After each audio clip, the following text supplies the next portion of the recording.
Meus irmãos, a paz do Senhor.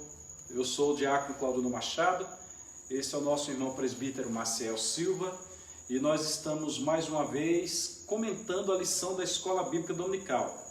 Nós não temos a intenção de substituir a aula da Escola Dominical. Isso aqui é um material preparatório, é somente para induzir os irmãos, incentivar os irmãos a estarem no domingo de manhã na Escola Bíblica Dominical estudando a Palavra de Deus. Nós estamos em um trimestre muito bom, onde nós estamos aprendendo sobre uma matéria do curso de Teologia, que é a matéria de Bibliologia.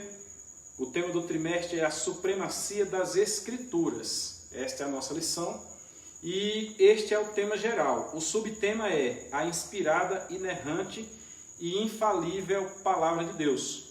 Nós vamos passar para os irmãos alguns slides, vamos comentar algum assunto da lição, com o supremo objetivo de orientar os irmãos, de auxiliar os irmãos. E com isso eu conto com a perfeita ou graciosa presença do irmão Maciel, que vai vos cumprimentar agora. Pai do Senhor, Claudionor. Pai do Senhor, Maciel. Mais uma vez estamos aqui. Pai do Senhor, nossos amigos e irmãos que nos acompanham nessa live, né? E outros que posteriormente, Claudionor, estarão assistindo o vídeo.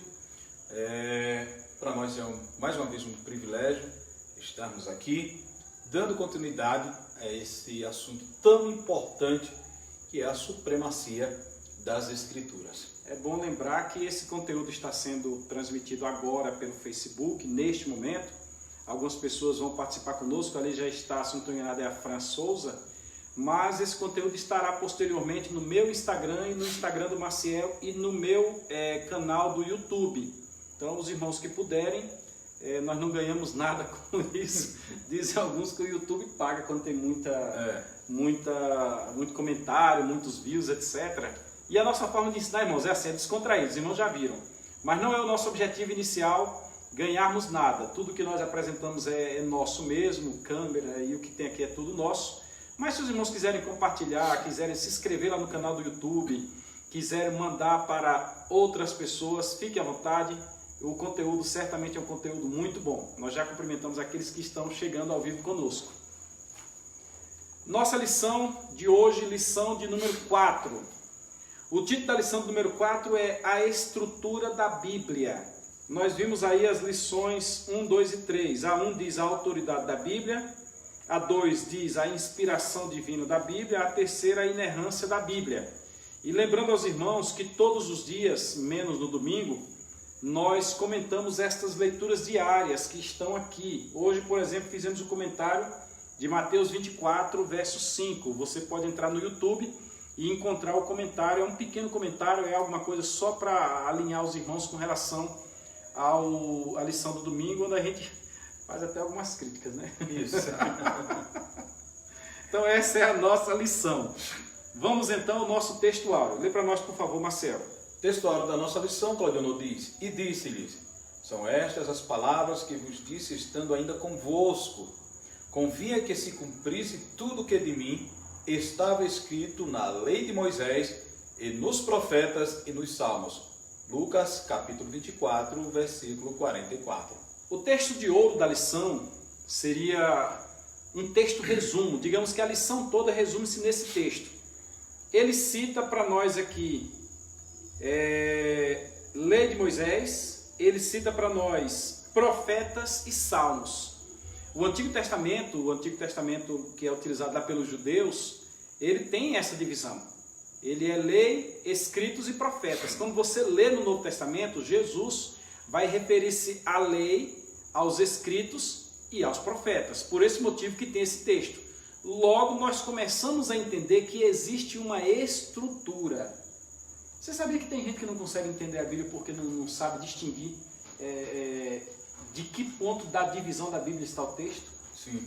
Inclusive, eu lembro de uma certa vez que um irmão leu um texto que estava num dos livros de Crônicas, que está também lá nos livros de Reis ou Samuel. Eu acho que é aquele, se o meu povo que se chama pelo meu nome e tal. Aí ele leu o texto em Crônicas. E olha que interessante, a Bíblia foi copiada, quando na realidade existe um porquê do mesmo texto estar antes do exílio babilônico e depois do exílio babilônico. E isso se dá por causa da falta de compreensão da divisão da Bíblia. Com certeza. Então, textual, nós encontramos a estrutura da Bíblia já em Lucas 24 e 44. Nossa verdade prática, Marcelo. Cláudio, a verdade prática diz o seguinte: a Bíblia se divide em Antigo e Novo Testamentos, totalizando 66 livros, divinamente inspirados. Toda ela é nossa única regra de fé e prática. A Bíblia, então, divide-se em duas partes, Antigo e Novo Testamento. Então, eu não posso ter só o Novo Testamento? Não. Eu não posso ter só o Antigo? Não. Até porque, como disse determinado teólogo, o Novo Testamento ele está embutido no Velho, está escondido no Velho, e o Velho está explicado no Novo. Então, não haverá compreensão do que está escrito, né, no Velho Testamento se você não tem o Novo. E se você só tem um Velho e não tem um Novo, você não vai entender todo o plano da aliança, da salvação, da graça, se você tiver só o Novo. E se você tiver só o Velho, você não vai entender o porquê de tudo aquilo que está acontecendo no Novo. Como é que eu entenderia a carta aos Hebreus se não tivesse o Antigo Testamento? E como é que eu entenderia o livro do profeta Isaías se não tivessem os Evangelhos? Os Evangelhos. Isso. Então, nós já aprendemos que a Bíblia tem duas partes, Antigo e Novo Testamento, que juntos compõem a Bíblia Sagrada, e nós vamos trabalhar com essa divisão, porque os 66 livros da Bíblia são inspirados. Você vai pegar a Bíblia que ela tem mais livros, eu não trouxe, mas eu tenho uma Bíblia aí que ela tem mais livros, na versão de Matos Soares. É João Figueiredo, da aula passada eu esqueci, é João Figueiredo, João Ferreira de Almeida e Matos Soares. A aula passada deu uma tranca para lembrar o nome de João Figueiredo, mas está aí. E esses três, é bom lembrar, esses três são os que traduziram a Bíblia para o português. Fizeram a tradução da Bíblia para o português. A nossa leitura bíblica em classe, ela encontra-se no Evangelho de Lucas, no capítulo 24, versículos 44 a 45, 49. Isso. E eu gosto muito do versículo de número 45, daqui a pouco nós vamos citar ele. E vamos agora, junto contigo, fazer a leitura. Nós não costumamos fazer a leitura para ganhar tempo, mas nós faremos a leitura porque entendemos que é necessário. Lê para nós o versículo 44, Marcel, eu leio o 45 e assim por diante. Pois muito bem. E disse-lhes: são estas as palavras que vos disse estando ainda convosco, convinha que se cumprisse tudo o que de mim estava escrito na lei de Moisés, nos profetas e nos salmos. Lembrando que são palavras de Jesus. Não, Jesus que está dizendo isso aí. Então Jesus está reconhecendo a lei de Moisés, que é o Pentateuco. Isso. Os profetas, que aí você já vai pegar profetas maiores, profetas menores, e os salmos. Se Jesus está reconhecendo os salmos, Jesus está reconhecendo os escritos. Jesus está reconhecendo os escritos. Lembrando, Claudio, que nesses profetas também está inclusa a divisão, que daqui a pouco a gente vai ver a divisão hebraica, né, dessa estrutura aí dos profetas, que é diferente do nosso. Correto. Vamos a Lucas 24 e 45. Eu amo esse versículo, eu amo, eu cito ele sempre que eu posso. Então, abriu-lhes o entendimento para compreenderem as Escrituras. 46, Marcel. E disse-lhes: assim está escrito, e assim convinha que o Cristo padecesse e, ao terceiro dia, ressuscitasse dos mortos. É legal esse negócio do disse, assim está escrito, porque mostra que ele está cumprindo o que já tinha acerca dele no Antigo Testamento. Versículo 47 diz: e em meu nome e em seu nome se pregasse o arrependimento e a remissão dos pecados em todas as nações, começando por Jerusalém. Versículo 48. E dessas coisas sois vós testemunhas. Pronto. Aí tem o 49, que é o último texto, que diz bem assim: e eis que sobre vós envio a promessa do meu Pai. Ficai, porém, na cidade de Jerusalém, até que do alto sejais revestidos de poder. Esta é a estrutura, é o texto embasado da leitura bíblica em classe, que vai fundamentar o comentário sobre a estrutura da Bíblia na lição número 4. A palavra-chave é estrutura. Estrutura vem de organização. Isso.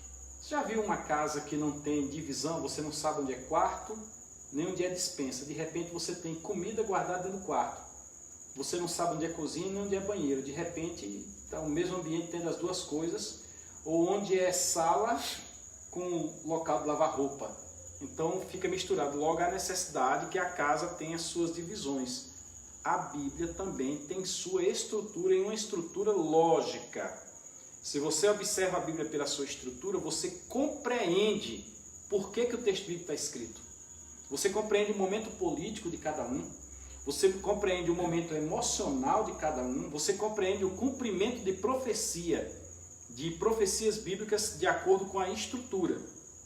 Então a Bíblia, Claudio, você está dizendo que a Bíblia não é um livro desorganizado. Não é desorganizado. Tem toda uma organização, uma estrutura, um começo, um meio e um fim, né? E isso serve até para melhor compreensão nossa do que está escrito. Há quem não compreenda, mas eu lamento, é porque não lê. O que eu tenho a dizer é que quem não compreende é justamente porque não lê. Porque se passar a ler a Bíblia Sagrada, ele vai compreender que a Bíblia, nós temos o Espírito Santo que nos faz entender o assunto. Então, quem lê a Bíblia Sagrada compreende a sua estrutura, e eu vou até fazer referência mais uma vez à irmã Flávia. A irmã Flávia começou a ler a Bíblia agora recente, e já é interessante o quanto ela já faz questionamentos organizados. Até outro dia ela fazia perguntas bíblicas que não tinha a menor noção. Eu respondi as perguntas bíblicas a ela porque é nova na fé. Ela ainda continua nova na fé.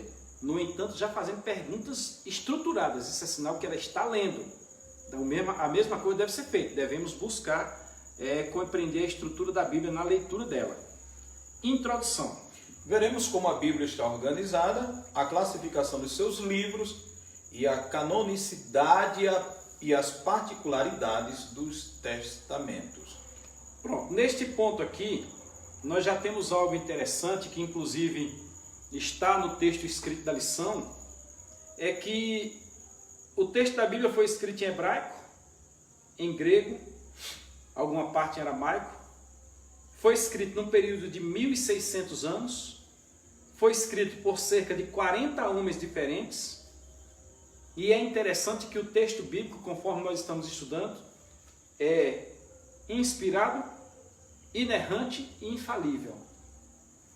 Nenhum texto, olha, eu e Maciel estamos aqui no mesmo ambiente, mas tem hora que nós, nos conhecendo há muito tempo e sabendo a forma de agir de um para com o outro, há momento que nós discordamos em certos assuntos, ou se nós fôssemos escrever sobre o mesmo assunto, nós não falaremos igual. Nós seríamos diferentes. E como é que homens separados, distantes um do outro, distante temporal, distante físico, Distância cultural, distância de idade, e esses homens escrevem uma coesão perfeita. Por exemplo, Claudio Honor, você vai no livro de Daniel, você vê Daniel lendo os escritos de Jeremias, certo? Quando ele entendeu que já tinha cumprido as 70 semanas. Aliás, os 70 anos. Os 70 anos do cativeiro. Do cativeiro. Mas tem profetas que nunca leram o que o outro escreveu. Nunca leu o que o outro escreveu. E mesmo assim não há divergência entre eles.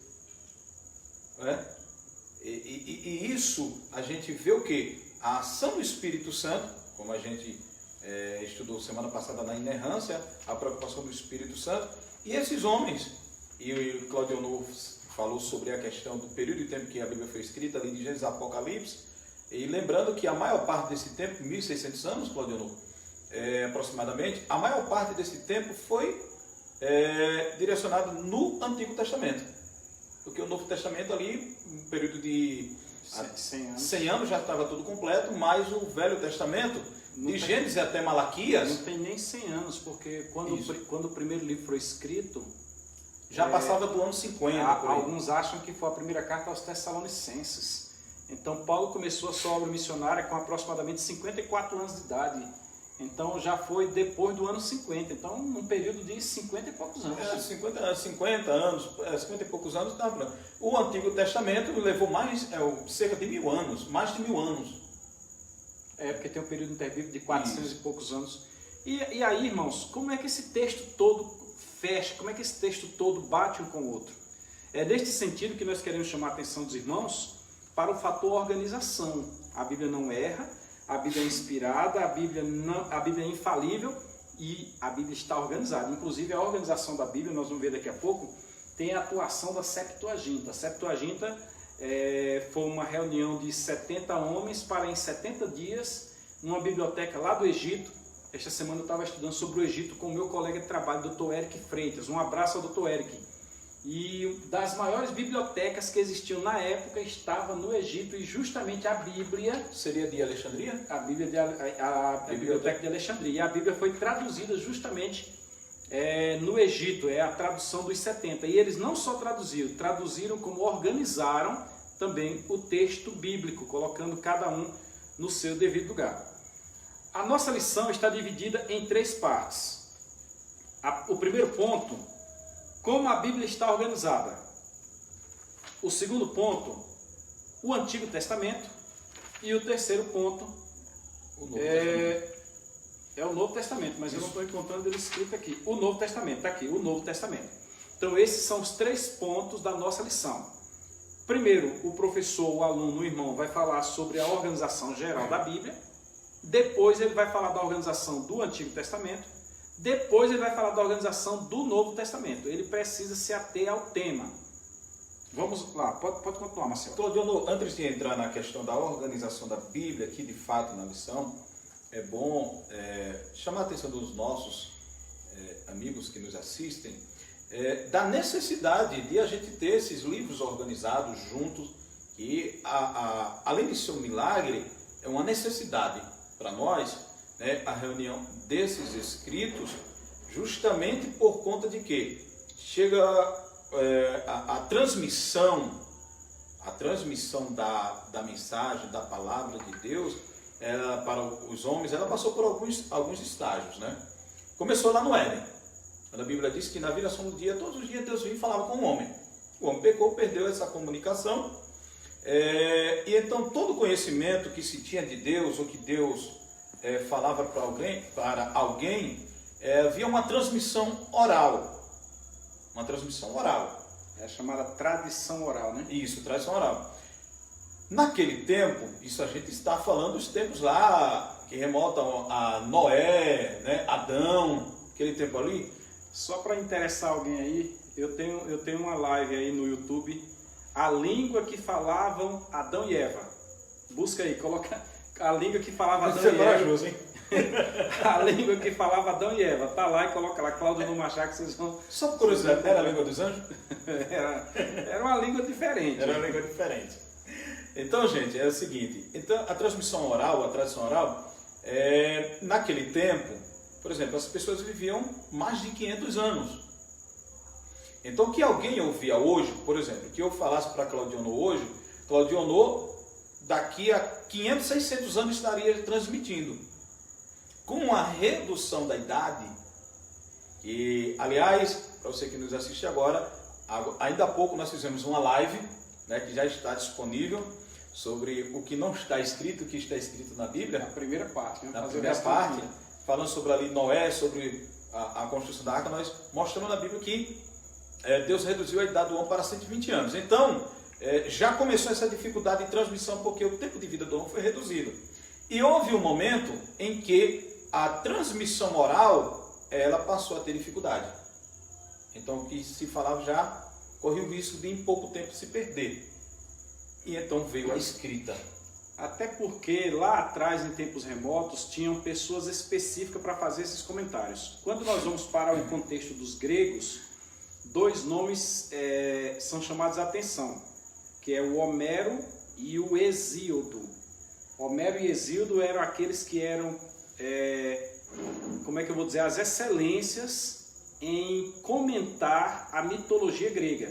Em tempos remotos, os pais passavam para os filhos, era o contexto patriarcado, acontecia essa tradição oral, mas a transmissão, ela começou então ela corria alguns riscos. Foi quando Deus agora utiliza servos e diz: escreve e nós evoluímos para o ponto que nós temos hoje, que é a Bíblia escrita e organizada, estruturada. E lembrando que, como nós temos evidência, o primeiro escritor bíblico foi Moisés. Livro de Atos diz que Moisés foi ensinado em toda a ciência do Egito. Uma das ciências do Egito foi justamente a escrita, o aperfeiçoamento da escrita, e Deus, no devido tempo, escolheu justamente Moisés para estar escrevendo o que nós temos nos primeiros 5 livros da Bíblia. Pois bem, vamos lá ao primeiro ponto, como a Bíblia está organizada. Presta atenção, você que tem vontade de compreender a Bíblia. Primeiro você precisa conhecer a organização dela.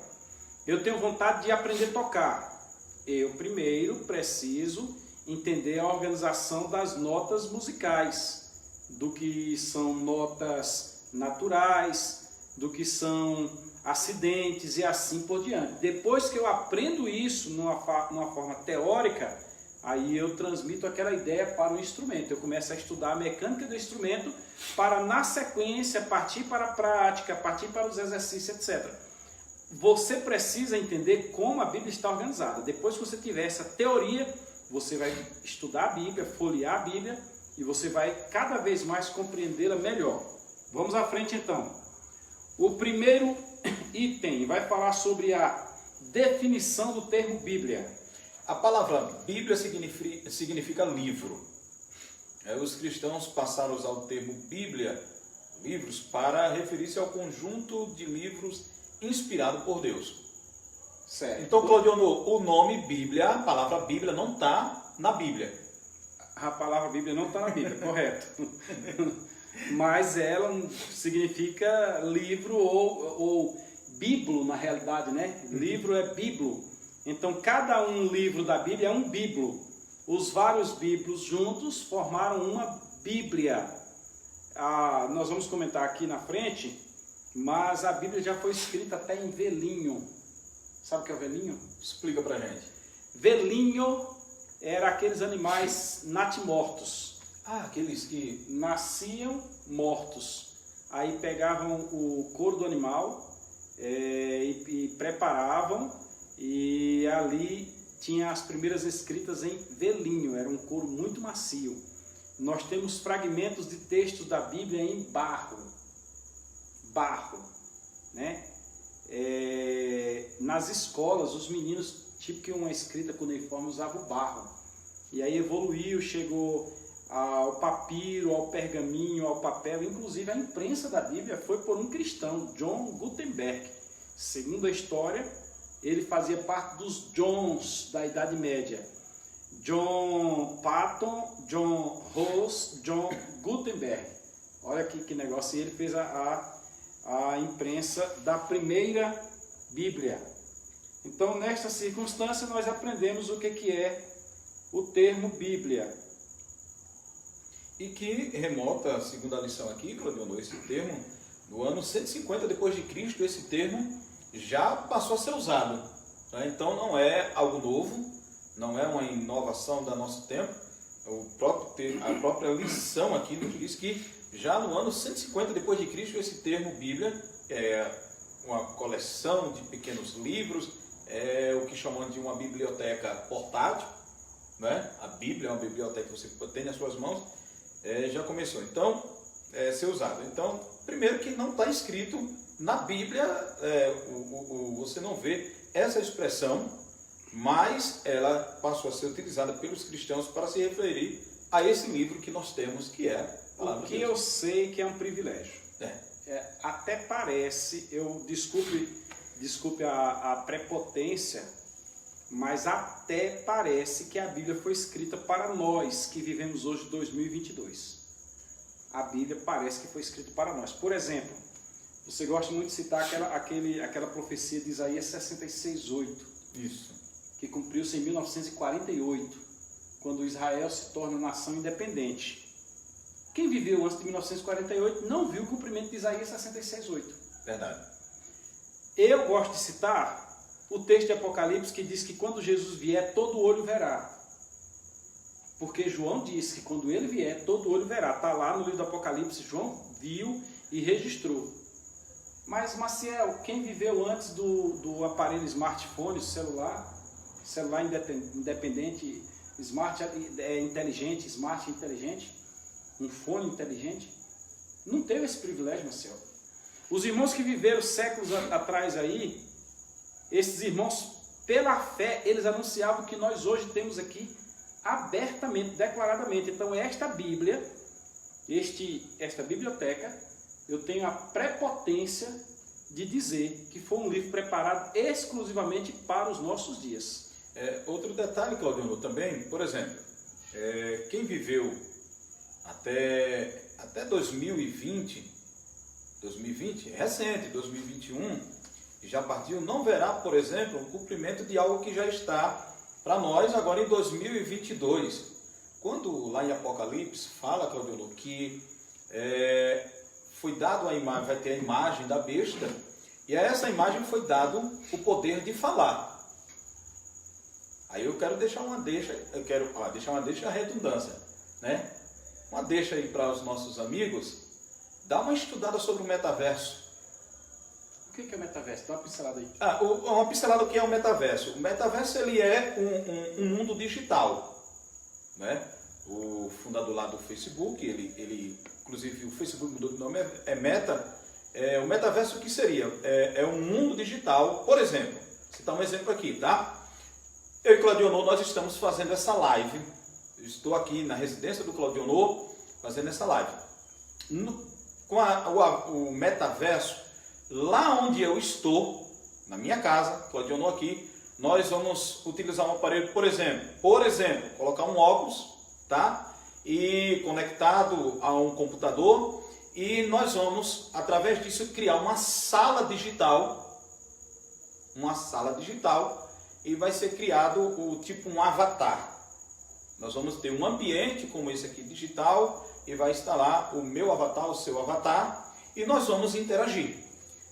Hollywood já vem falando disso há muito tempo. Aliás, eu quero deixar uma dica aqui a nível de pesquisa. Para você, a nível de pesquisa, tá? Em 2009, se não me engano, Hollywood lançou com o ator Bruce Willis um filme chamado Substitutos.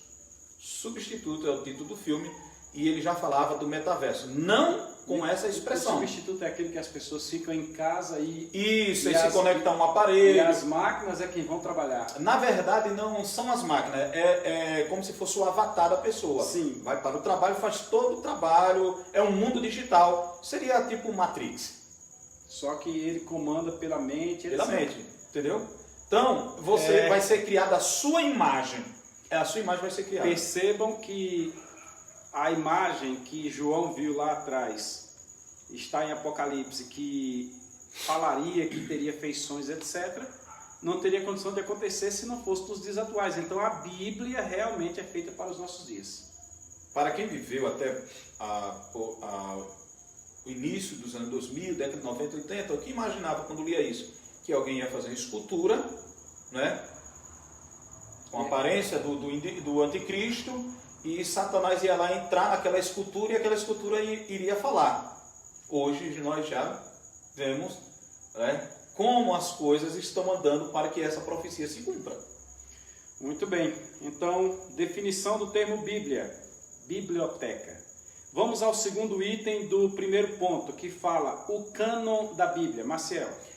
Olha, Claudio, o cânon é empregado como norma de avaliações para identificar os livros sagrados. O termo canônico passou a designar os 66 livros aceitos como divinamente inspirados. O cânon bíblico está completo. Cânon, para auxiliar o nosso ouvinte, o nosso irmão, era uma unidade de medida que existia lá em Israel. Quando você estuda o contexto em que eles viveram, você vai encontrar o cânon. Quando tem-se um cânon, tem-se alguma coisa reta, tem-se alguma coisa na linha. Eu vou usar uma expressão aqui que quem usa é os maçons, né? No prumo. Quando tem um cânon, não sou maçom não, graças a Deus. Quando tem o cânon, nada contra também. Está no prumo, está na linha, está no esquadro, está organizado. É isso que quer dizer o texto aqui. Então, canônico está dizendo biblicamente que está dentro de algo aceitável que não tem falha. Por esse motivo, nós temos os livros da Bíblia em número de 66, sem nenhum acréscimo, desde o momento em que estes livros foram publicados, editados, escritos. Esses livros foram reunidos, o cânon foi fechado, aqueles que são autoridade na Bíblia Sagrada, que são os judeus, fecharam o cânon, a igreja primitiva fechou o cânon. É tão interessante que nós temos 4 cartas de Paulo. Na Bíblia só tem 2. Você fala no caso aos Coríntios? Carta aos Coríntios, perdão. Paulo escreveu 13 cartas e eu ainda creio em mais uma. Então, carta aos Coríntios são 4. Porque as 2 cartas fazem referência às outras 2. As 2 que nós temos fazem referência às outras 2. Tudo indica que o nosso 1 Coríntios já seria a 2ª carta, porque faz referência a uma carta inicial. E o nosso 2 Coríntios seria a 4ª carta, porque faz referência a uma 3ª carta que nós não temos. Agora, por que nós não temos essa carta? Porque ela se perdeu ou porque alguma coisa foi encontrada nela que não estava correta. De repente, esta carta não era de Paulo, de repente, não sei.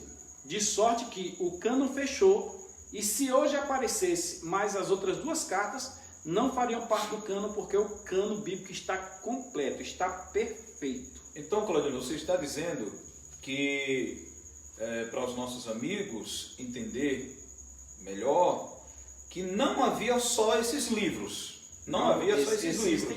Existem muitos outros, porém houve a necessidade de reunir livros que foram identificados como inspirados por Deus para servir como base de regra de fé, normativas da conduta do povo de Deus, e que estes livros que nós temos hoje, estes são os que foram encontrados, inspirados e aceitos pela igreja primitiva, pelos pais da igreja, Orígenes, Tertuliano, Policarpo e vários outros homens que estão registrados na história da igreja.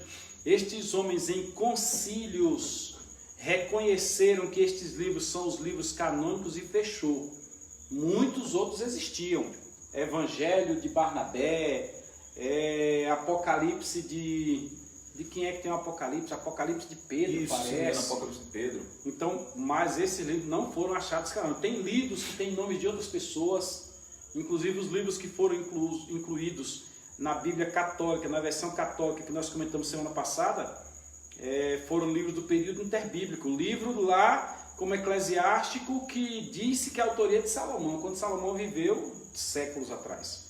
Então, estes livros fechou o cânon e não tem mais outros. A nossa Bíblia tem 66 livros que não tem acréscimos. Fizeram acréscimos ao livro de Daniel, mas a nossa Bíblia não tem acréscimo. Até as Bíblias de estudo, eu estou aqui com uma Bíblia de estudo, essa daqui é a King James, eu tenho feito muito uso dessa versão King James. Você encontra aqui, eu não vou aproximar muito da tela, mas até onde está meu dedo aqui, daqui para cima, é texto bíblico. Embaixo é que veio o comentário, mas não confunde, aqui é o texto bíblico, para você ler o texto livre de qualquer interpretação. Aí embaixo vem o comentário, onde você é livre também para compreender e interpretar o comentário. Não é simplesmente pegar o comentário pelo comentário e interpretar, não, porque você, Marcelo, disse a semana passada que se até o manual de prática de doutrina das Assembleias de Deus tivesse contrário à Bíblia, você disse que não creria nele. Isso. Então, reafirma uma semana depois? Reafirmo. Entre o que algum escritor, algum comentarista diz e o que a Bíblia diz, eu fico com o que a Bíblia diz. É lógico que a gente vai precisar em algum momento de algum conteúdo, de algum material extra-bíblico, não antibíblico, para que a gente venha compreender uma situação. Mas se a explicação for contrária à Bíblia, me perdoe. Eu até tenho uma live aí, eu gostaria que vocês assistissem, sobre o vinagre que queriam que Jesus bebesse. Assista lá essa live e veja a aberração que um famoso aí faz acerca do vinagre que levava até Jesus. Claudino, como você referiu a questão da Bíblia King James, né? Que é uma Bíblia que para nós hoje está em português, mas é uma Bíblia que veio lá da Inglaterra. Você sabia que a Inglaterra foi a primeira nação a ter a Bíblia em língua própria? Eu sei, inclusive isso aí houve uma questão de problema de casamento lá, queriam que o rei Tiago e todo o seu povo fosse subordinado a Roma. É uma confusão isso aí. Então a Inglaterra foi a primeira nação a ter a Bíblia na língua própria. Pois muito bem, Claudionor, continuando aqui, então esses livros, confiadamente, nós podemos crer que o que nós temos hoje, os 66 livros, estes livros foram aceitos, reconhecida a inspiração bíblica e eram os livros utilizados pela igreja primitiva e pelos pais da igreja. Livros citados por Jesus, livros utilizados por Paulo, livro feito... E olha que Paulo conheceu muita coisa, mas Paulo só utilizou estes... Paulo poderia ter citado... eu, por exemplo, estou aqui, cito Judite. Paulo poderia ter citado Judite, não citou. Não citou. Eu, de vez em quando, cito a República de Platão. Paulo não citou, e era dos seus dias. Então, e Paulo tinha conhecimento. Então, nós entendemos que estes livros realmente são inspirados. Vamos ao terceiro item do primeiro ponto, e a gente já começa a encerrar o primeiro ponto. O primeiro ponto está falando sobre como a Bíblia está organizada. Nós já falamos sobre a definição do termo Bíblia, já falamos sobre o cânon da Bíblia, e agora os 2 testamentos bíblicos. 66 livros, divididos em 2 testamentos. Lê para nós, Marcelo. Testamento tem um sentido de aliança, pacto ou concerto de Deus com a humanidade. Antigo Testamento são os livros reconhecidos por Jesus como as Escrituras. Novo Testamento são os escritos inspirados dos cristãos reconhecidos como as Escrituras. Aqui eu já quero começar fazendo um adendo. Testamento em 2022, no Brasil, tem o sentido da última vontade de alguém que morreu. Sendo assim, nós teríamos somente os 4 evangelhos. Que Jesus morreu e ressuscitou, ascendeu aos céus, teríamos só os 4 evangelhos. Então, testamento aqui é uma expressão que vem lá de trás. É uma expressão que daria a ideia de antiga e nova aliança. Vocês estão entendendo? Para nós não há dificuldade, nós não temos esse problema. Nós temos aquilo que foi escrito até Malaquias, que estão antes do período interbíblico, e que nós temos aquilo que foi escrito a partir de Mateus, que está após o período interbíblico, que é o chamado de Novo Testamento. Nós entendemos perfeitamente. Mas dentro desses testamentos, nós ainda temos o fator aliança. Que a aliança mosaica, a aliança da lei, ela vem lá do Antigo Testamento e entra no Novo Testamento ainda. Então, é interessante você saber que até profetas do Antigo, profetas ligados à Antiga Aliança, estavam também na Nova Aliança. João Batista, por exemplo, eu costumo dizer que é o último profeta do Antigo Testamento presente no Novo Testamento. Porque João Batista, apesar de ser aquele último profeta e o precursor de Jesus Cristo, aquele que Malaquias fez referência dele no final do livro de Malaquias, João Batista não fez parte da igreja. Não. João Batista não faz parte da nova aliança. João Batista não experimentou isso aí. Ele trouxe uma ideia de uma pregação ideal, mas João Batista não faz parte da nova aliança. E isto é interessante. E vamos à frente. Pode tomar, Marcelo. Tá. Inclusive Jesus do céu será maior do que João Batista. João Batista. Então nós temos essa estrutura em Antigo e Novo Testamento. Para nós, o Antigo Concerto, o Antigo Pacto, a Antiga Aliança, são coisas que não são difíceis de compreender. Mas nós entendemos, existe o Antigo Testamento com 39 livros, o Novo Testamento com 27 livros, e aí nós temos as 2 partes da Bíblia. Claudionor, o comentarista da lição, ele faz questão de enfatizar que essa expressão Antiga Aliança, traduzido para nós da Antigo Testamento, ela foi inaugurada por Paulo na segunda carta aos Coríntios. Quando Paulo está falando o comparativo ali da primeira aliança, que foi feita no Monte Sinai, e da nova aliança feita, executada no Calvário em Cristo Jesus. Que o escritor aos Hebreus tanto trabalha sobre esta nova aliança. Isso. E ele faz de uma forma minuciosa e detalhada. Posteriormente, Claudionor, esse termo Antigo Testamento, os cristãos, ele então coloca aí na estrutura da Bíblia, coloca a expressão Antigo Testamento, Antiga Aliança, a todo o corpo dos 39 livros, né, que nós temos ali, que, diga-se de passagem, é a Bíblia dos judeus, né? Os 39 ali que nós temos na nossa Bíblia como Antigo Testamento. E aí, Claudionor, vem aquela questão, e muitas vezes eu tenho uma confusão, e alguém diz assim, então tudo que está no Novo Testamento não serve para nós. Não, tudo que está no Antigo quanto no Novo serve para nós. Tudo certo. É bom entender a questão aliança aqui. A Antiga Aliança, quais eram os pilares da Antiga Aliança e qual o objetivo? A aliança feita no Sinai, a Bíblia deixa bem claro, o escritor aos Hebreus diz que ela foi feita com derramamento de sangue de animal, tinha ali a Páscoa, o Cordeiro Morto, e tudo apontava para Cristo. E lá na frente Deus diz assim, olha, eu vou fazer uma nova aliança, um novo pacto, um novo conceito com o meu povo, e isso aí já aponta para Jesus. Colocarei um coração de carne em vez de um coração de pedra. Mas uma coisa que é interessante os irmãos chamar a atenção dos irmãos também, os irmãos compreenderem, é que a Antiga Aliança, ela estava exclusiva para Israel. Ela é exclusiva para Israel. A guarda dos 613 preceitos ou mandamentos é exclusiva para Israel. Não era para as outras nações. Se alguém quisesse cumprir, tinha que se tornar prosélito, se declarar da mesma religião dos israelitas para que pudesse cumprir. Quando Cristo veio, este leque que estava fechado, ele foi aberto. Hoje, a nova aliança não está exclusiva para Israel, que é aí de onde vem a igreja. A igreja é formada por judeus e por gentios. Então, nós temos agora a nova aliança, e é isso que precisamos entender. Os textos do Novo Testamento vão nos levar a compreender o que é a nova aliança.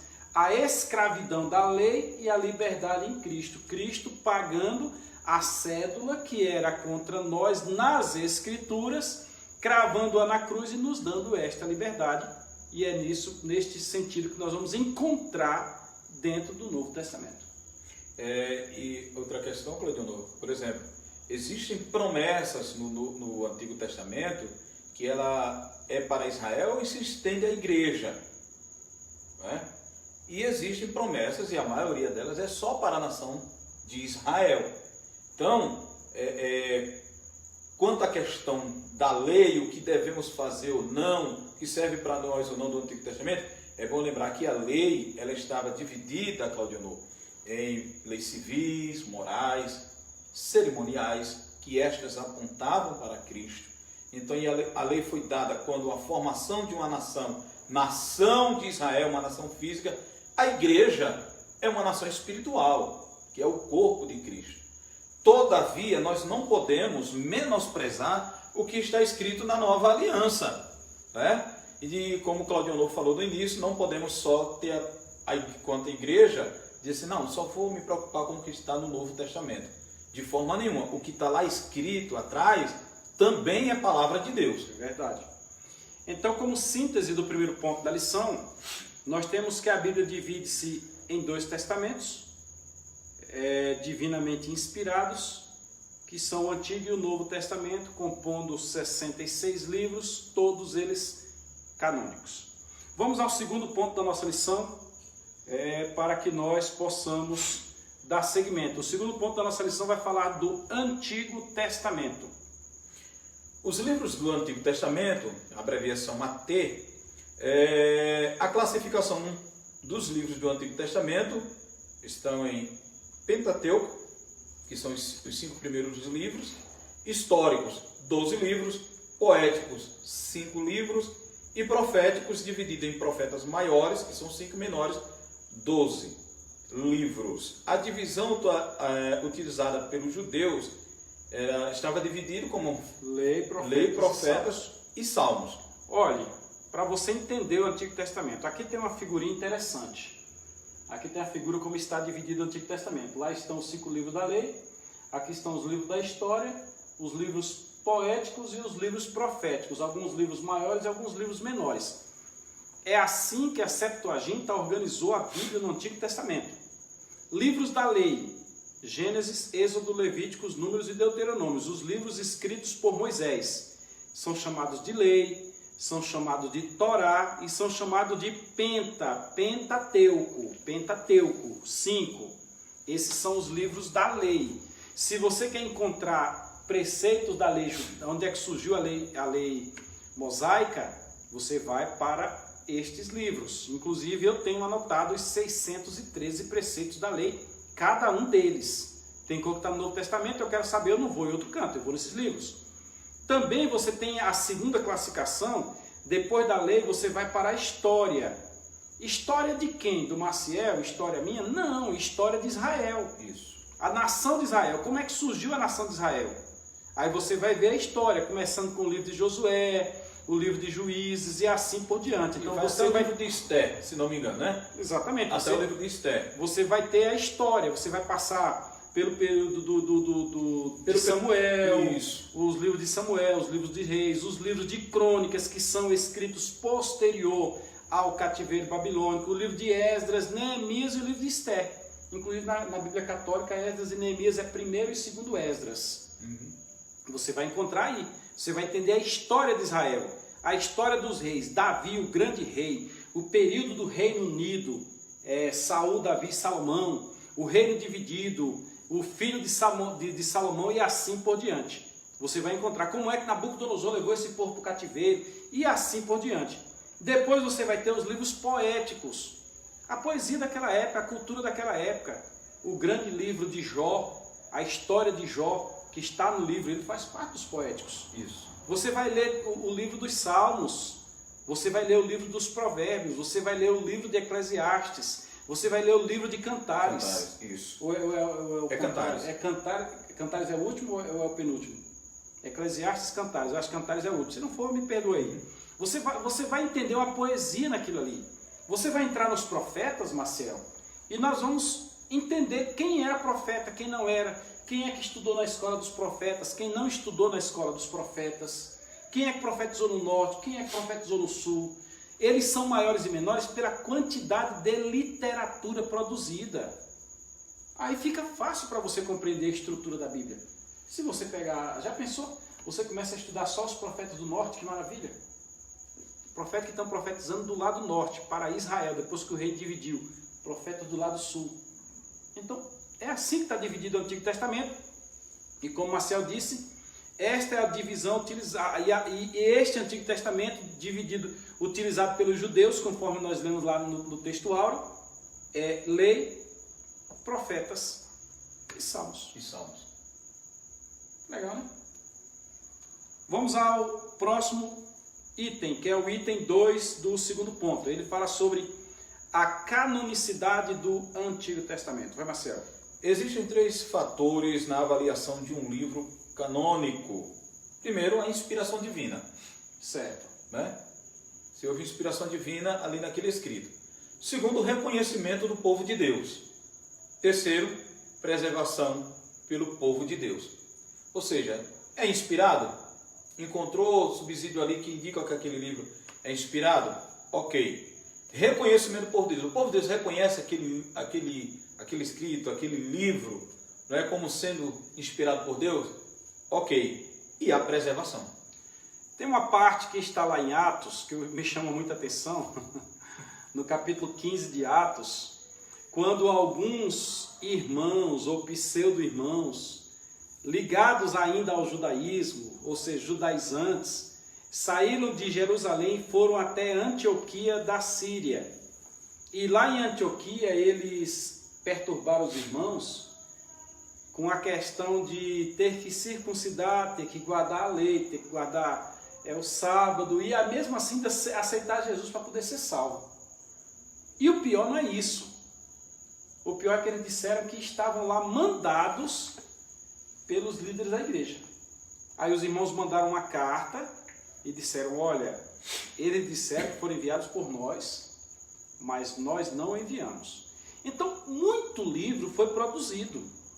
Muita gente se apresentou com texto, muita gente, mas esses textos não foram considerados como inspirados. Aqueles que foram inspirados, a igreja reconheceu. O Espírito Santo fez bater um ponto com o outro. Como você disse, teve gente que nem se conhecia, mas o Espírito Santo bateu uma coisa com a outra. Então a igreja reconheceu, ele foi preservado. Nós já falamos eu acho na primeira lição, né? Foi na primeira lição, se não estou enganado. Nós fizemos a primeira, fizemos a terceira e estamos na quarta. É na primeira lição. Esses livros foram, muitos deles foram encontrados em Qumran, preservados, enrolados, guardados dentro de potes de barro, digamos assim. Então, estes conteúdos nos dão a certeza de que eles são canônicos. Agora, um conteúdo produzido no 2º século depois de Cristo, que vem dizer que Maria Madalena tinha demônio, Maria Madalena era prostituta, e muita gente crê nesse conteúdo cá para nós, né? O Marcel até nos trouxe a ideia de uma live, nós fizemos, você vai encontrar aí no YouTube, ele já referiu a ela hoje, que Maria Madalena não era prostituta. Não está escrito. Não está escrito, gente, isso na Bíblia. Não está escrito. Então, um conteúdo desse só pode ser apócrifo. Isso. Vamos à frente? Hoje, o assunto de hoje é muito didático, ele é muito direto assim, não tem muita coisa não. Certamente a aula da Escola Dominical amanhã, os irmãos vão ser bem rápidos e práticos nela. O terceiro item do 2º ponto diz particularidades do Antigo Testamento. Vai, Marcel. Vamos lá. Quase a totalidade dos livros foram escritos em hebraico, que era a língua, né? Teve alguma coisinha em aramaico, mas é pouca coisa. É porque quando voltar do cativeiro babilônico, o povo não conhecia. Aí o próprio Esdras, para fazer o povo entender, teve que trazer um tradutor, e o povo ficou em pé ouvindo Esdras, traduzindo e pregando a palavra. Então, o último livro foi o do profeta Malaquias, que concluiu antes do ano 430 a.C. E aí, Marcel, é interessante que Malaquias fala de alguém que viria no... Seria o profeta Elias. Vos enviarei o meu profeta Elias. Mas hoje a gente entende que é uma pessoa no espírito do profeta Elias. Aí vem João Batista, se veste de couro de camelo, se alimenta de mel silvestre, igualzinho ao profeta Elias. E é o precursor que vem orientando o povo a endireitar as suas veredas, porque atrás de si viria o Messias. Aí depois Jesus lá na frente com os seus discípulos disse assim, você não disse que Elias vem antes? Ele já veio. Vocês que ele já veio. E vocês fizeram com ele o que quiseram. Isso referindo à morte de João Batista. Aí o próprio texto diz que depois os discípulos entenderam que Jesus estava falando de João Batista. Então esse texto foi escrito em hebraico e esse texto foi produzido muitos anos antes do seu acontecimento. Verdade. O Brasil só tem 500 e poucos anos de descoberto. De 430 a.C., tem uma diferencinha ali, nós vamos dizer 433 mais ou menos, mais 33 também, nós vamos para quase 470 anos. E o texto se cumpriu. Em 1227 d.C., o texto foi dividido em capítulos e por volta de 1445 d.C., em versículo, quase um pouco mais de 200 anos depois. Esta Bíblia, eu ia falando nesse texto, aqui é a lição da Escola Dominical. Inclusive vou pegar essa daqui, que é a versão de Jerusalém. O nosso objetivo hoje era te mostrar vários tipos de Bíblia diferentes. O pastor Francisco Amâncio viria, mas como é empregado e manda quem pode, obedece quem tem juízo, e ele tem família para poder sustentar, o patrão pediu que ele viajasse, ele viajou, mas estaria conosco. Nós deixamos aqui um abraço ao pastor Francisco Amâncio. Vai ficar ainda nesse trimestre, pastor, porque nós queremos que o senhor traga seus exemplares de Bíblia.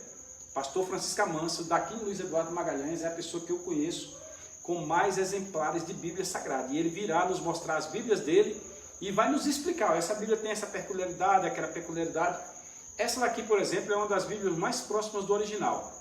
Quem me indicou esta Bíblia em primeira mão foi meu primo, Padre Silvano, em Garanhuns. Ele era pároco em Garanhuns, eu não sei se ainda é pároco em Garanhuns. No Silvano, se assistir depois me informe aí. e ele me falou desta Bíblia quando eu estive lá no ano de 2002.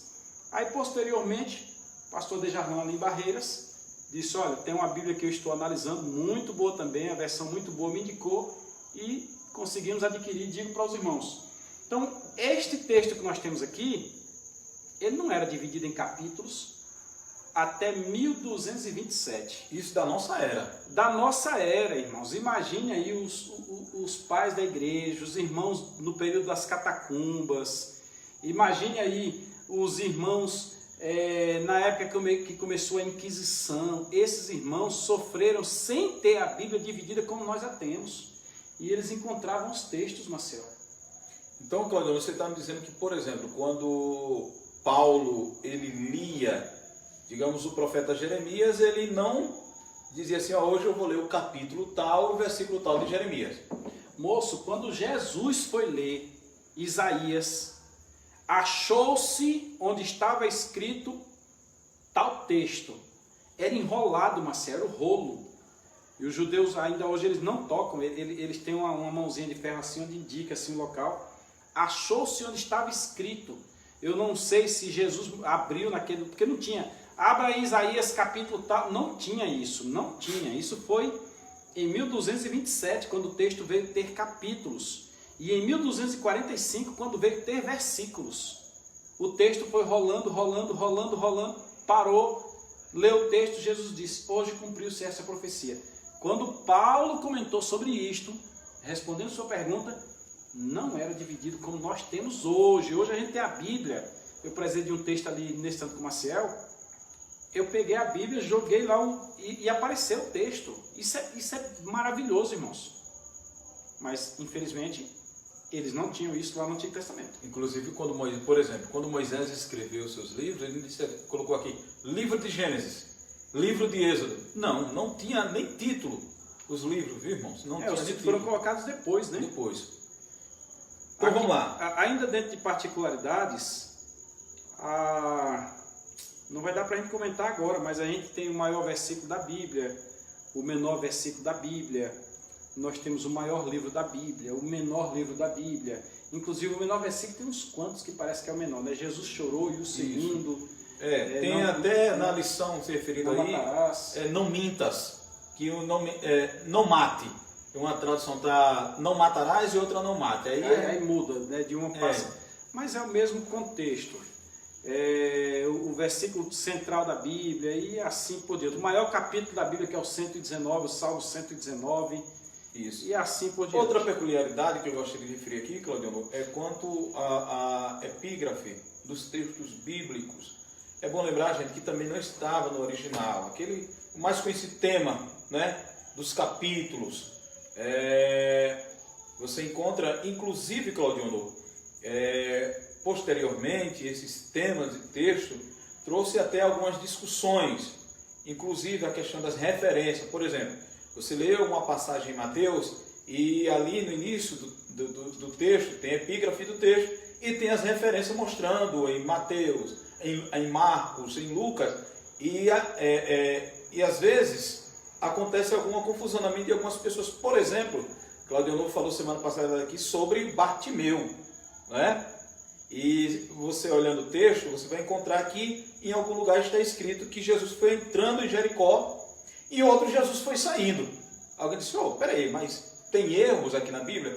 É bom lembrar, gente, que essa questão de referência, essa questão do título dos textos vieram depois, não faz parte da inspiração dos escritos, foi uma questão de organização e pode ser que alguém que foi lá organizar para melhor entendimento nosso, cometeu algum equívoco. Né? Por exemplo, citar um exemplo aqui, mais um exemplo. Em algumas Bíblias você vai encontrar na passagem do rico e Lázaro, dizendo assim, a parábola do rico e Lázaro. Depois vem a discussão teológica, aquilo é uma parábola ou aquilo fato? É verdade, é um fato. É um fato. Né? Inclusive eu e Claudio, há um tempo atrás, chegamos até dialogar sobre isso. Claudio tinha uma visão, eu tinha uma visão sobre o ponto, e depois eu disse, não, Claudio, mas está lá escrito parábola, né, do rico e Lázaro. Aquela expressão de parábola do rico e Lázaro foi colocado depois, aquele título, né, aquela epígrafe, não faz parte do texto original. Tá certo? É igual a expressão, irmãos, que também não altera muita coisa, seio de Abraão. Não, o seio de Abraão é onde o rapaz estava debruçado em Abraão, era só isso. Ele estava no paraíso, ponto. Nós chamamos como seio de Abraão, muita gente entende, e se você for explicar escatologicamente e não disser seio de Abraão, a pessoa não entende, mas tranquilo, a gente compreende que existe deficiência, certo? Vamos seguir para o terceiro ponto, aliás, fazer a nossa síntese aqui. Os livros inspirados que integram o cânon do Antigo Testamento são classificados como lei, históricos, poéticos e proféticos. Nós já explicamos para os irmãos, e os irmãos, se por acaso chegaram agora e perderam essa explicação, dá uma olhada aí um pouco atrás para que a gente não precise repetir todo o assunto. Vamos ao terceiro ponto que fala sobre... Aqui aparece dinâmica, mas isso aqui é para a aula interativa, quando os alunos vão agora perguntar, questionar. Então, por esse motivo, nós estamos pulando aqui o fator dinâmica. Vamos ao terceiro ponto agora, falando sobre o Novo Testamento, e a gente já começa o encerramento da própria lição. Vamos lá, Marcelo, primeiro item. Vamos lá. Os livros do Novo Testamento. Com a abreviação de NT. Estão classificados em 4 grupos principais. Quais são eles? Evangelhos, que são os 4 primeiros livros, né? Ali do Novo Testamento. Os 4 primeiros livros, continue. O histórico, um livro que seria o livro de Atos. E as epístolas, que temos as paulinas, que são 13. Há quem diga que são 14, para quem acredita que o livro de Hebreus seja de Paulo. De Paulo. E nós temos as epístolas gerais, que são 8 cartas. E um livro de revelação, que é o livro de Apocalipse. Pronto. Esta é a divisão da Bíblia no Novo Testamento. No Antigo, lei, história, poesia e profecia. No Novo Testamento, nós temos evangelhos, ou biografia, ou história de Jesus. Isso. Você encontrar por aí algumas divisões dessa natureza, não tem problema. Não afeta a essência. Então você tem os evangelhos, onde tem os evangelhos sinóticos, Mateus, Marcos e Lucas, e o quarto evangelho, que é o evangelho de João. Eu costumo dizer que é o evangelho do pingo do i. João escreveu por volta do ano 90, aproximadamente, e João escreve já interpretando. João apresenta Jesus como a luz do mundo, como Salvador, e aí por diante. Então, os 4 evangelhos. Histórico, Atos dos Apóstolos, mas histórico no Antigo Testamento, eu disse história de Israel. História no Novo Testamento, é história de quê? História da igreja. História da igreja. Para você saber como a igreja surgiu. Eu disse que no Antigo Testamento afunilou, era só Israel. No Novo Testamento abriu um leque. É a igreja formada por todos os povos. Inclusive Israel. Inclusive Israel, que o judeu que quiser ser crente, que quiser fazer parte da igreja, fique à vontade. A igreja é formada de judeus e de gentios. Então nós temos aqui como surgiu a igreja em Atos dos Apóstolos, com a ênfase da ascensão de Jesus, que também está lá em Lucas, está em Marcos também, e com a descida do Espírito Santo. Você tem o surgimento da igreja. Como é que foram as viagens missionárias, como é que foi a conversão de Paulo, como é que foram os primeiros diáconos, como é que foi o primeiro mártir, que é Estevão. Você vê todas as 3 viagens missionárias, o concílio que houve depois da primeira viagem missionária. Eu costumo dizer que Paulo, na primeira viagem missionária, mexeu doce. Aí quando ele voltou, essa mexida que ele deu lá, criou um problema, porque ele criou agora a incircuncisão. Paulo falou até da circuncisão do coração. Isso. E não a circuncisão física, a circuncisão externa. Aí foi discutido isso no Concílio de Jerusalém. Segunda, terceira viagem missionária, e nós encerramos, escrito por Lucas, na terceira viagem missionária, porque Atos dos Apóstolos culmina em Paulo. Eu dei um estudo algumas vezes sobre Atos dos Apóstolos, e eu sempre concluo dizendo: a história da igreja continua sendo escrita hoje. Isso. Eu e você estamos fazendo parte da história da igreja. Então, história. E as epístolas. Tu lembra o que é uma epístola? Se não lembrar, eu vou falar. Fale. Ele lembra, porque é humilde demais. Né? Epístola é uma carta que era passada de mão em mão. Ela vinha para mim, eu lia, copiava e te entregava. Aí tu lia, copiava e passava para frente. São as epístolas. as cartas de Paulo, cartas da prisão, Isso. cartas Pastorais. cartas pessoais e assim por diante. Aí nós temos as paulinas, com certeza 13, e nós temos as gerais, carta aos hebreus, que eu creio que é de Paulo, mas não dá para afirmar. Eu creio que é de Apolo, mas não dá para afirmar. Eu já tenho questão que diz que é de Barnabé. Aí você tem as cartas de Pedro, você tem a carta de Tiago, você tem as cartas de João, você tem a carta de Judas. Isso. Então essas são as gerais. E o livro do Apocalipse, que eu quero aproveitar para deixar um abraço aqui ao pastor Marco Mariano Batista, meu pastor direto de congregação, que focou em trazer para os irmãos ideias dentro do Apocalipse do que vai acontecer na grande tribulação. Nós começamos com a ideia das mortes e outros temas mais nós estamos desenvolvendo. Incrível, Marcelo? Para os irmãos que estão nos ouvindo aí, para deixar registrado, de 100% das pessoas que restarem vivas pós-arrebatamento, presume-se que pelo menos 3%, de 100%, 3% é que vai restar vivo no final da grande tribulação, no final da Batalha do Armagedon. E isto é preocupante, isso é preocupante mesmo. E assim, nós encerramos o primeiro item do terceiro ponto. Eu quero aproveitar, enquanto passa para o próximo slide, e já passou, quero mandar um abraço para o meu amigo Célio, lá de Maceió. Ele assiste os vídeos, viu, Claudio? Sim. E ele disse, eu vi você mandando lá alô pro seu sogro e não mandou para mim. E eu assisto. Ô, Célio, olha, quando ele for na tua casa, olha, em Apocalipse está escrito, Célio, está dando um probleminha técnico aqui, está escrito que quem acrescentar vai receber em praga, quem tirar vai perder em bênçãos. Como ele não falou, quando ele for na tua casa, que ele for comer, em vez de tu dar 3 pedaços de churrasco para ele, tu dá só um para ele aprender. Dá menos. Assim ele vai se tocar da próxima vez. Então, aí o meu abraço, meu amigo Célio. Claudio, nós temos agora aí canonicidade do Novo Testamento. Os primeiros cristãos adotaram a leitura dos livros autorizados em suas reuniões e cultos. A igreja primitiva reconheceu e preservou os livros canônicos alicerçados sobre o fundamento dos apóstolos e dos profetas. Tu sabe por que a gente tem carta de recomendação? Tem uma live minha aí, ó. Hoje eu estou a propaganda pura. Estou precisando ver essa live. Tu está precisando? Estou precisando. Inclusive lá falta uma referência, eu já vou dizer aqui para os irmãos. Priscila e Áquila deram carta de recomendação, recomendaram Apolo. E eu esqueci de colocar na live isso aí. Tá lá, carta de recomendação. A carta de recomendação é porque começou a surgir no meio do povo muitos falsos irmãos, falsos mestres, interesseiros, diria que hoje que um cavalo de Troia. Aí eles começaram carta de recomendação, depois veio o credo, aquele credo que se diz por aí que é da Igreja Católica, não, ele é nosso, credo apostólico, creio em Deus Pai. Eu não vou citar agora porque não há necessidade, perderia o foco do nosso assunto aqui. Vamos deixar para a história da igreja, falar dos concílios, concílio de Trento, Nicéia, Capadócia e por diante. Mas as cartas de recomendações ajudaram a saber se aquele irmão era realmente um irmão. Por quê?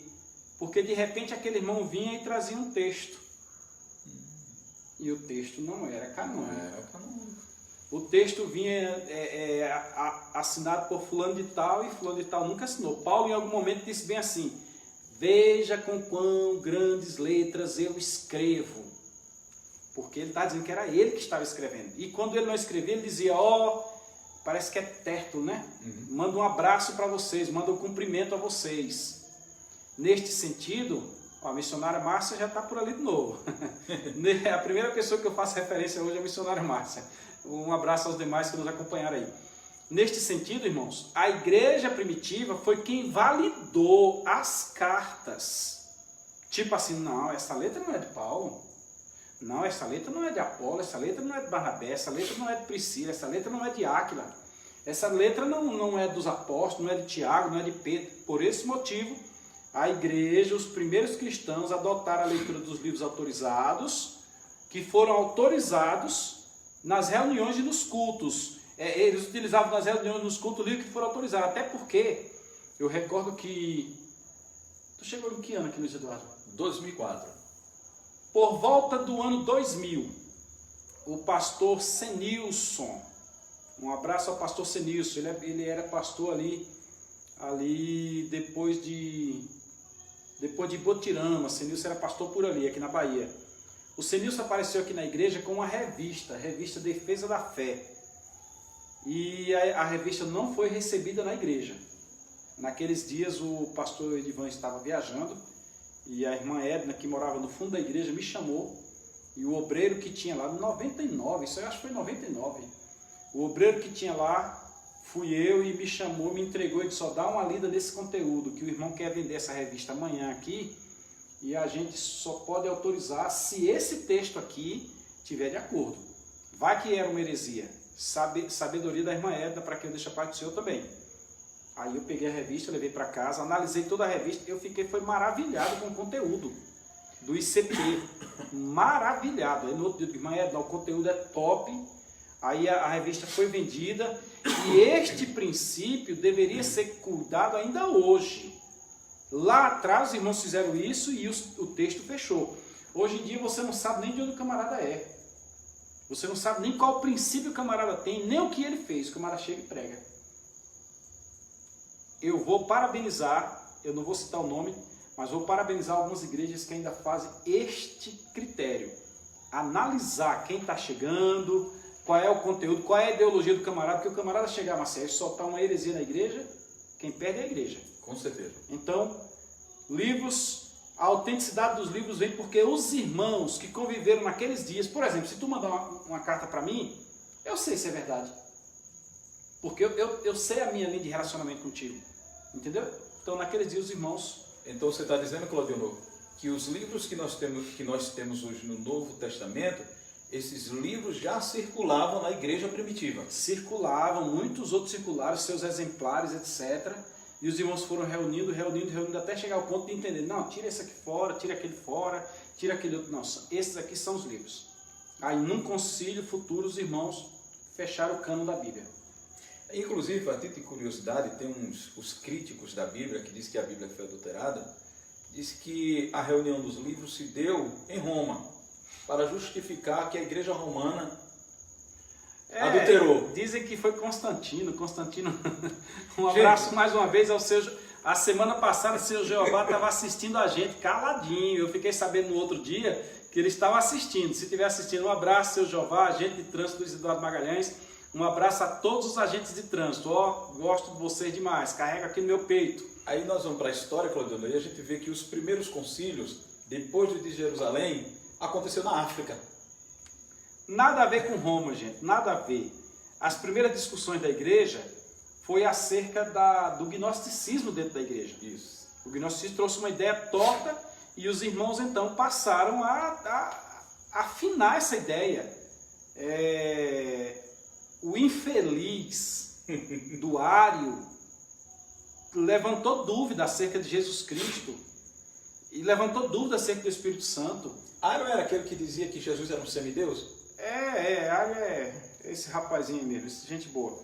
Então, por esse motivo, houve necessidade de entender qual era o texto canônico, o texto que não era canônico. Marcelo, vamos aí para o terceiro ponto? Bora. Terceiro item do terceiro ponto.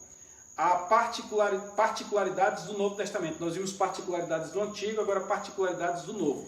Vamos lá, todos os livros do Novo Testamento foram escritos em grego. Um grego koiné. Koiné. Ou seja, grego koiné seria o inglês aportuguesado? Não é. É um grego comum, não é a linguagem culta. É um grego da plebe, do povo. Do povão, um grego que todo mundo conhecia. Porque você sabe que tem aquela linguagem, por exemplo, nós costumamos dizer a linguagem escorreita. Eu sou advogado, e o advogado, quando põe no papel, coloca a linguagem culta, não usa a linguagem chula. Quando ele vai usar a linguagem chula, é para fundamentar alguma coisa. Aí coloca entre aspas e lá coloca a linguagem. Acabou de entrar aqui Lourdes. Um beijo, Lourdes. Então, o grego koiné era um grego... Lourdes. O grego koiné é um grego comum, um grego que todo mundo comentava a respeito, que todo mundo conhecia. Então, o primeiro Novo Testamento foi num grego koiné. Continue. Eu quero só fazer uma observação também aqui, Claudio, nesse grego koiné. eu estava assistindo um vídeo do historiador recentemente, e ele disse que um dos pontos que os críticos, né, da Bíblia enfatizavam da possibilidade de o que está no Novo Testamento ser falsificado ou ser inventado, que eles teriam usado um grego erudito. Então alguém ali culto e tal. Só que posteriormente foi feita pesquisa e viu que realmente o grego utilizado no Novo Testamento de alguém que não tinha tanta cultura, com exceção de Paulo. Que escreve também. Gente, Paulo tem uma linha de raciocínio extraordinária. Eu escrevo texto o tempo todo e eu não consigo escrever textos com a clareza que Paulo escreveu. Eu não passo nem perto. Você vê uma organização completa em todos os textos de Paulo. Ele começa a abordar aqui, termina aqui o assunto, e este assunto está subordinado dentro de outro assunto. É maravilhoso. E é interessante que às vezes ele faz referência de uma carta na outra, mas geralmente uma carta complementa a outra. Isto é top demais. O próprio Pedro disse assim, olha, Paulo escreve umas coisas aí. Escreve um negócio difícil e tal, mas é igual às demais escrituras. Ele não descartou a inspiração do que Paulo escreveu. Ele disse, olha, é difícil de entender, mas é inspirado. Terceiro item, lê aí, a particularidades do Novo Testamento. Segunda particularidade é que foram escritos antes do término do primeiro século. Isso. Terminou com João. João foi o último escritor do Novo Testamento. Foi no finalzinho mesmo, ali faltava cerca de 3 a 4 anos para terminar. Maciel, dizem alguns, né? A crítica da história é que a gente não estava lá, então... Mas todo mundo concorda que foi João e que foi no final do século, tá top. Terceira particularidade, o último livro, Apocalipse, por volta do ano 96 depois de Cristo. Aí dizem que é o ano 100 e tal, mas aí é tranquilo, gente. É porque a Igreja Católica, em 1545, quando fez a Contra-Reforma Protestante, a Igreja Católica fez uma recontagem dos anos para marcar o ano zero. Até essa data não tinha o ano de 1545. Ele já estava no ano 3000 e lá vai pedrada. A Igreja Católica recontou para marcar o ano zero. Jesus nasceu nesse ano e de lá para cá fez a contagem. Aí ficou o Annus Dominus. Os irmãos estavam na Idade Média e não sabiam, que a gente diz foi até 1500. Eles não sabiam que viviam isso. Aí eles contaram, mas esqueceram os anos bissextos. Quando você pega os anos bissextos de 1500 anos, você tem um período enorme aí de anos bissextos, né? Então, nesse sentido, surgiu, a contagem pode estar certa ou estar errada. Cristo, talvez, no ano que foi marcado o seu nascimento, ele já tinha 3 anos. Cristo nasceu antes de Cristo. Olha que coisa interessante. Aí diz que a gente poderia estar comemorando agora o dia 1º, pode ter comemorado... Não, 2026? E aqui vai uma crítica aí para quem é guardião de dias. Lê Romanos 14 em primeiro lugar. Mas para quem é guardião de dias, quem garante que quando foi estabelecido o calendário gregoriano, nós ficamos realmente com o sábado sendo sábado e o domingo sendo domingo? Quem te garante que este sábado que eu estou hoje é sábado, nós estamos no sábado, não é uma quinta-feira? Isso. Ou uma quarta? Ou uma quarta. Quem garante se o erro da Igreja Católica foi extraordinário? Então, deixa para lá. Será que nós estamos mesmo em janeiro? Conclui aí. Em último lugar, em torno de 1555 depois de Cristo, né? Isso aí 55 anos depois do descobrimento do Brasil, foi dividido em versículos. Nós falamos nesse instante que o Novo Testamento, o Antigo Testamento foi dividido em capítulos e em versículos, e agora o Novo Testamento. 1555 é que ele foi dividido em versículos. E isso quando já estava acontecendo as 3 principais traduções de João Figueiredo, Matos Soares e João Ferreira de Almeida. Então, meu irmão, nós somos privilegiados. Verdade. Eu lembro que até 95 dificilmente nós encontrarmos Bíblia de estudo. Só eu tenho mais de 40 e poucas Bíblias de estudo, Marcelo. Bíblias diferentes. O pastor Francisco Amâncio, conforme eu falei, tem muito mais que eu. Maciel tem uma outra porrada, que na dinâmica da aula de hoje nós iríamos apresentar algumas Bíblias de estudo. Mas nós vamos apresentar futuramente. Então, Maciel trouxe algumas ali, mas tu trouxe quantas aí? 3, 4, parece? 4. Ficou umas 4 ainda lá em casa. Pronto. Então, nós vamos apresentar em outra aula para que você tome conhecimento. Veja como é que Deus é maravilhoso, né? A Bíblia Sagrada realmente tem uma estrutura. Sinopse, resumo do terceiro item, do terceiro ponto, Marcelo. Os livros inspirados que integram o cânon do Novo Testamento são classificados como evangelhos, histórico, epístolas e revelação. Pronto. Os evangelhos, Mateus, Marcos, Lucas e João, nós já comentamos. Históricos, o Atos dos Apóstolos. Epístolas, as de Paulo e as gerais, as pessoais, etc. E o livro da revelação, que é o Apocalipse. Eis a estrutura da Bíblia Sagrada. Conclusão? O conjunto dos 66 livros formam um único livro, a Bíblia Sagrada. Esses livros constituem o cânon bíblico do Antigo e Novo Testamento. E Zé Fini, acabou a conversa. Meus queridos, nós encerramos por aqui. Reafirmamos que este conteúdo não substitui a aula de escola dominical. Isso. Mas tem alguns irmãos que são caminhoneiros, e eu não te falei essa daqui. Teve um irmão que fez contato comigo, dois aliás. Um deles disse que parou para almoçar num local aqui, no Mato Grosso. Ele parou para almoçar e enquanto ele almoçava, ele pegou o telefone, colocou aqui na frente no YouTube e ficou assistindo a aula da escola dominical. E o outro é o Samuel Carlos do Nascimento, meu querido Samuel, que outro dia disse, olha, eu estou entrando em tal cidade, etc, etc, e estou aqui ouvindo. Deus abençoe. Nós sabemos que este conteúdo tanto auxilia os irmãos locais, os professores que são muito bem preparados, diga-se de passagem, como auxilia os alunos da escola dominical, que ouvindo esse conteúdo podem ir mais prontos a participar da aula, fazendo uso daquela parte que nós deixamos aqui para trás, ó, da dinâmica. Você vai poder, neste momento aqui, discutir com o seu professor. E ajuda a muitos irmãos, porque esse conteúdo fica registrado e a obra do Senhor cresce. Eu vou pedir para Marcel fazer suas considerações finais e na sequência estaremos encerrando. Pois muito bem, meus irmãos, mais uma vez agradecendo a todos vocês que têm nos acompanhado, você que posteriormente estará assistindo o vídeo, né? E convidando você para a semana que vem estarmos mais uma lição, mais uma pré-aula. Dessa feita será a lição do número 5, como ler as Escrituras. Nossa recomendação, vá aos cultos de ensino, vá à escola bíblica dominical e tenha a sua vida devocional diária com Deus, em oração e em leitura da palavra de Deus. Claudionor? Eu vou indicar mais uma live. Olha aqui o que eu bem estou fazendo é indicar live, viu? Eu vou indicar a live Sistematização de Temas Bíblicos. Você vai aprender conosco a como ler a Bíblia. Mas na live Sistematização de Temas Bíblicos você vai aprender a como pegar um texto bíblico e preparar ele para pregar. Assista aí a outra live também, não está escrito na Bíblia, especialmente você que é pregador. E Deus abençoe a tua vida.